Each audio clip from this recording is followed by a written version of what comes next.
Memang politik dinamis, berubah-ubah dukungan itu menjadi suatu yang wajar, tapi izinkan sore ini kita tidak berbicara yang normatif seperti itu, karena kita semua tahu. Saya tanya ke Mas Aryo dulu deh, apa respon awal ketika mengetahui hari ini Golkar merubah dukungannya menjadi yang didukung juga oleh PDI Perjuangan dan kembali mendukung Airin, kader Golkar sendiri. Bagaimana respon dari Ya, PDI Perjuangan, Mas Aryo? Jadi ini kita kalau biasanya nonton series Game of Thrones di TV gitu ya. Ini politik Indonesia di last minute ini rasanya lebih Game of Thrones dari Game of Thrones. Semua perubahan terjadi begitu cepat, dinamika terjadi begitu cepat, dan tentu saja kita mencermati dengan hati-hati masing-masing dinamika tersebut. Tetapi dalam konteks di Banten dengan Bu Airin, sebetulnya kita tentu saja menyambut baik siapapun yang mau bersama dengan PDI Perjuangan untuk bekerja sama secara politik mengusung pasangan yang sudah kami deklarasikan duluan beberapa waktu yang lalu. Kita sama-sama tahu bahwa komunikasi politik yang terjadi antara PDI Perjuangan dengan Bu Airin maupun dengan kawan-kawan Golkar di Banten itu sebenarnya sudah terjadi cukup lama. Dan sudah sangat lama sebenarnya komunikasi politik itu dilakukan sebelum kami akhirnya mengambil keberanian untuk mendeklarasikan pasangan Bu Airin dan Pak Ade Sumardi di Banten. Itu kami lakukan terlebih dahulu. Dan dalam konteks dinamika politik pada waktu itu, hampir saja sebenarnya deklarasi itu kan terjadi bersama-sama dengan kawan-kawan Golkar di Banten. Jadi ini persoalannya memang ada konsep yang dibahas politik sudah sejak lama ya? Komposisi yang sudah dibahas sejak lama antara PDIP dan Golkar? Oh iya, komunikasi politiknya berjalan dengan baik cukup lama. Cuman kan persoalannya memang ada dinamika politik yang terjadi. Misalnya mundurnya Pak Erlangga Hartarto menjadi Ketua Umum Golkar. Itu tentu saja terdapat perbedaan-perbedaan dinamika yang akhirnya membuat misalnya ada perubahan terkait dengan deklarasi tersebut. Tetapi dengan dibukanya peluang bagi PDI Perjuangan untuk mengusung calon sendiri di Banten dengan adanya putusan MK yang memungkinkan itu terjadi, maka kita melakukan satu terobosan dengan memberanikan diri mendeklarasikan Bu Airin dan Pak Ade Sumardi. Tentu saja saat melakukan hal tersebut dengan tanpa paksaan bagi siapapun, kita juga sebagai partai politik yang memiliki prinsip-prinsip kaderisasi, prinsip internalisasi nilai dan asas yang ada di PDI Perjuangan, maka muncullah pidato dari Ibu Ketua Umum kami kemarin pada saat memberikan rekomendasi resmi kepada Bu Airin agar tentu saja nilai-nilai dan prinsip yang dipegang oleh PDI Perjuangan juga dimiliki dan dipahami oleh semua pihak eksternal yang beringinan untuk maju bersama dengan PDI Perjuangan di pemilu 2024 ini. Jadi sesimpel itu. Kalau kemudian Golkar, teman-teman sebelum masuk ke sana, Mas Aryo, kami tentu kita akan membuka diri. Ya, sebelum masuk ke sana, saya tertarik ingin mendalami apa yang Anda sebutkan dengan tadi PDI Perjuangan ingin membuat terobosan atau memilih untuk melakukan terobosan, mendeklarasikan lebih dulu begitu ya.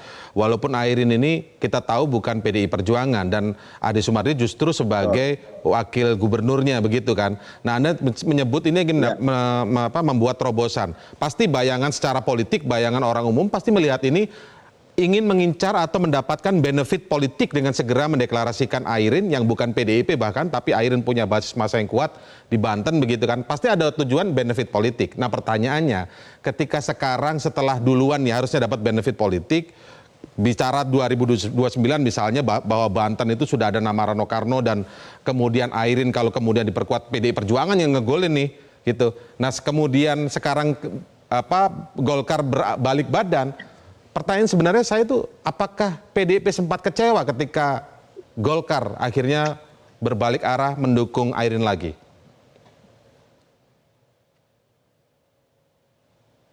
Mas Aryo. Nggak ada kami kecewa bahwa ada yang bergabung dengan kami. Tidak ada alasan untuk rasa kecewa dengan keputusan politik partai politik manapun. Pada saat misalnya kami sudah membangun komunikasi politik panjang dengan kawan-kawan Golkar, dan tiba-tiba waktu itu teman-teman Golkar akhirnya tidak jadi mendukung Mbak Airin dan memilih untuk bergabung dengan Kim Plus, mendukung pasangan yang lain, juga kami tidak merasa kecewa berlebihan. Buat kami sikap politik masing-masing partai itu adalah hak dan otonomi semuanya. Dan tentu saja skenario awalnya kan kerjasama politiknya ya dengan Golkar di Banten. Tetapi karena ada perubahan dinamika itu, lalu PDI Perjuangan bisa mengusung calon sendiri, ya kita tetap konsisten pada prinsip dan sikap politik awal untuk mendukung pasangan Mbak Airin dan Mas Agus Sumarti. Sesimpel itu. Jadi kalau tiba-tiba sekarang teman-teman Golkar bergabung, ya kita hargai. Kita akan membangun kerjasama politik dan menjadi mitra yang baik. Tentu saja semua publik juga mencermati dan menyimak bagaimana itu dilakukan di menit-menit akhir di masa waktu akhirnya kami sudah mendeklarasikan pasangan sesuai dengan sikap dan prinsip politik awal kami. Tetapi apapun itu kita sudah menemukan jawabannya bahwa sebenarnya ini adalah skenario awal, walaupun kita sudah menemukan jawabannya bahwa ini sebenarnya adalah skenario awal dan ini hanya kembali ke skenario awal kan Mas Aryo, walaupun konteksnya waktu skenario awal itu ketua umumnya waktu itu masih Airlangga Hartarto kan. Nah, saya beralih ke Bang Doli Kurnia sekarang. Bang Doli Kurnia, ini ada jeda beda cuma 1 hari ya, Minggu kalau tidak salah dukungan itu diberikan kepada kepada Andra Soni Andra Soni Dimyati. Kemudian beda sehari, memang diumumkannya Selasa siang atau Selasa pagi, tapi kami mendengar malam itu Andra Soni sudah mengembalikan itu surat dukungan itu. Cerita apa di balik perubahan yang begitu mendadak ini? Tentu kalau soal yang disampaikan Pak Bahlil bahwa Airin adalah anak kandung, ya hampir semua publik di Banten mengetahui itu. Malah justru bertanya kok nggak menjadi dukung Airin waktu itu begitu. Ada apa cerita di balik berubahnya dukungannya begitu cepat ini? Iya, pertama saya mau memberikan ucapan terima kasih dan apresiasi ya kepada Ibu Mega dan PDIP yang kemudian secara cepat dan sigap mendeklarasikan pasangan Ibu Airin dan Pak Ade ya, seketika setelah memang kemarin terjadi perubahan pada PKPU ya sebagai konsekuensi dari putusan Mahkamah Konstitusi. Nah, yang kedua tentu saya juga terima kasih kepada Ketua Umum Pak Bahlil dan DPP sekarang yang kemudian merespons dengan cepat, muncul kesadaran realistis baru ya melihat perkembangan atau dinamika yang terjadi terutama di Banten.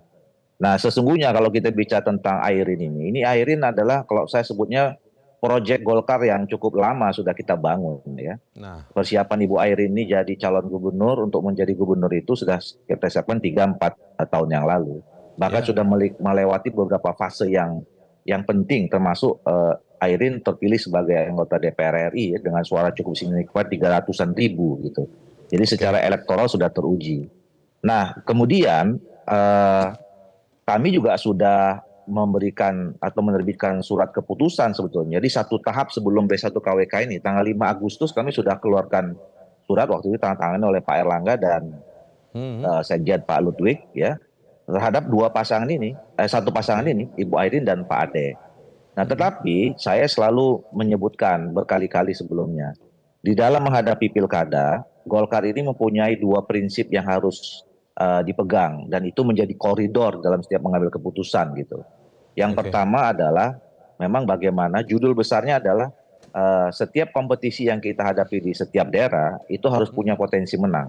Apalagi yang kita usung itu adalah kader asli kita sendiri gitu. Ini adalah satu prinsip yang harus dipegang. Nah, yang kedua adalah bahwa kami sadar betul bahwa kami ini adalah Golkar adalah bagian dari Koalisi Indonesia Maju yang tentu komunikasi, kebersamaan dan seterusnya itu sudah kita harus juga rawat. Nah, dalam proses di Banten ini kami pun juga sudah berkali-kali juga bagaimana supaya Ibu Airin ya atau 2 prinsip ini disatukan. Bagaimana Ibu Airin juga bisa mendapat dukungan dari teman-teman Koalisi Indonesia Maju.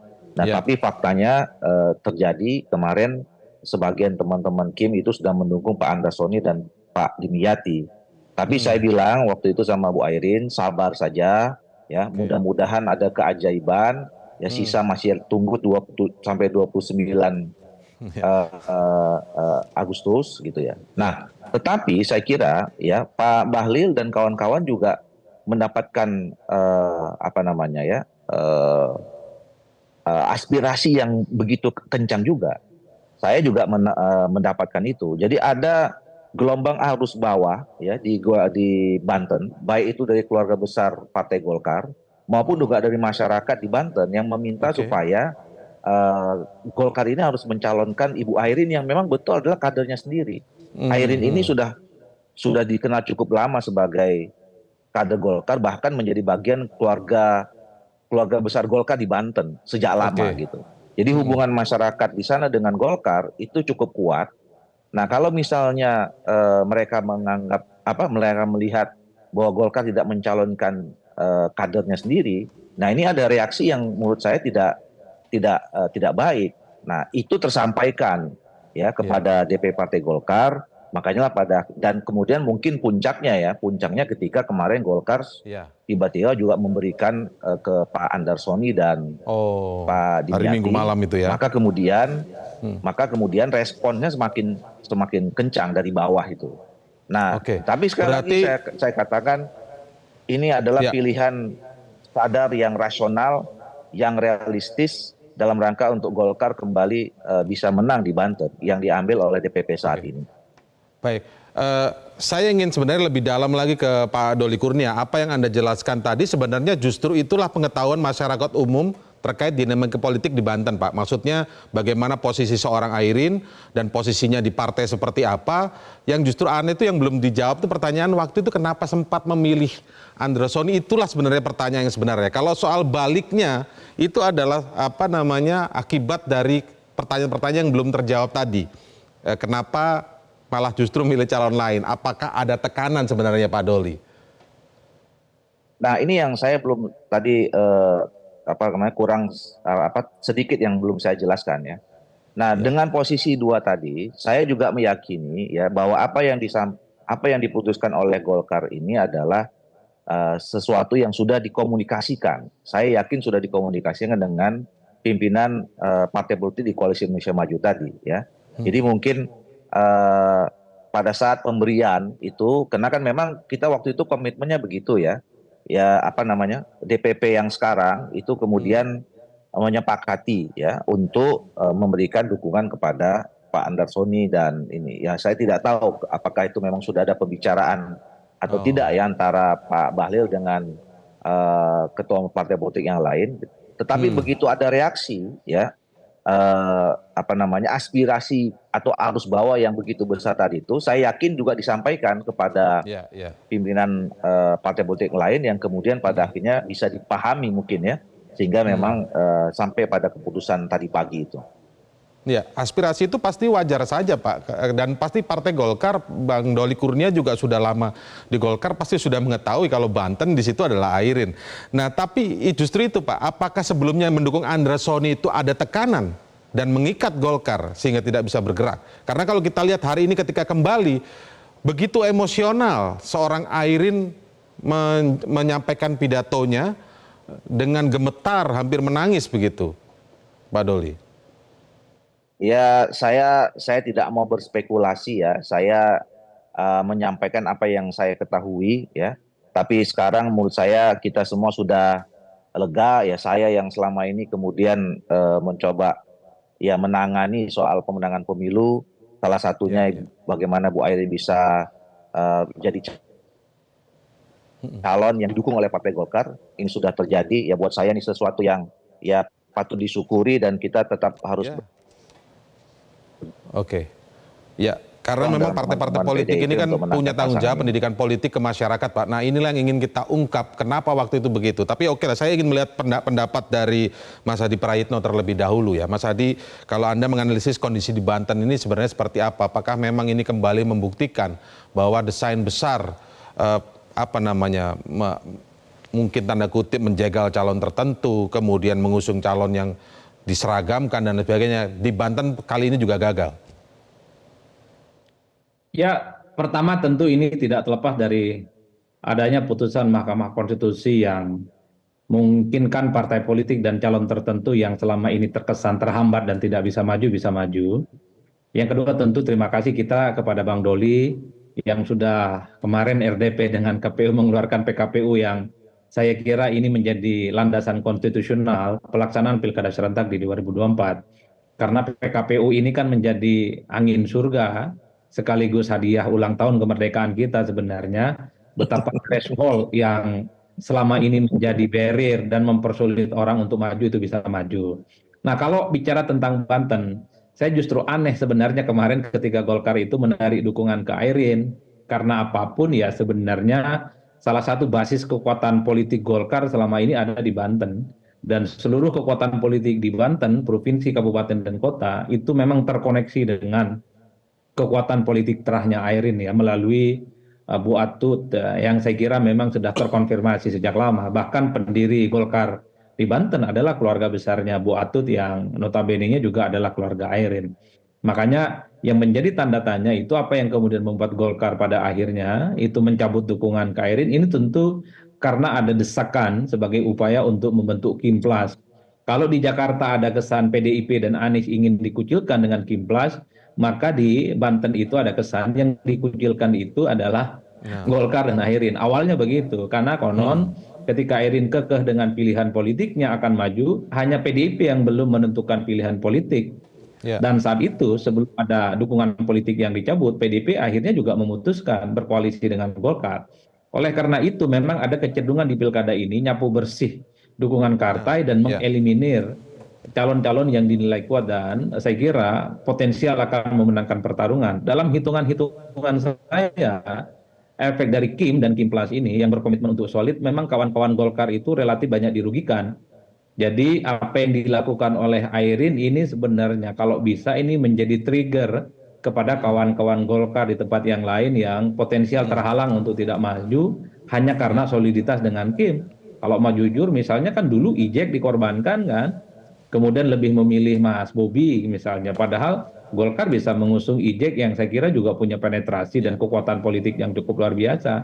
Bahkan kita dengar di media misalnya nama seperti Gubernur Lampung ya Arinal juga adalah sosok yang menurut saya juga potensial menang, tapi juga potensial terhalang gara-gara komitmen terhadap Kim yang saya kira dalam banyak hal akan menghambat pencalonan. Jadi Kim dan Kimplas ini, Mas Wahyu, kalau saya cek rata-rata secara umum, memang merugikan Golkar ini, Bang Doli.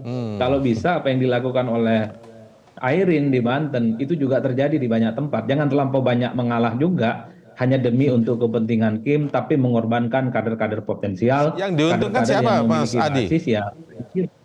Mas Adi, yang diuntungkan siapa? Kalau banyak merugikan Golkar, salah satu seperti itu. Berarti yang diuntungkan siapa dong? Iya, partai pemenang Pilpres, Mas. Seperti di Banten kan yang diusung adalah Andra Soni ya. Kan itu memang semua partai politik dikonsolidasi untuk melawan Airin dan partai-partai hampir semua diborong.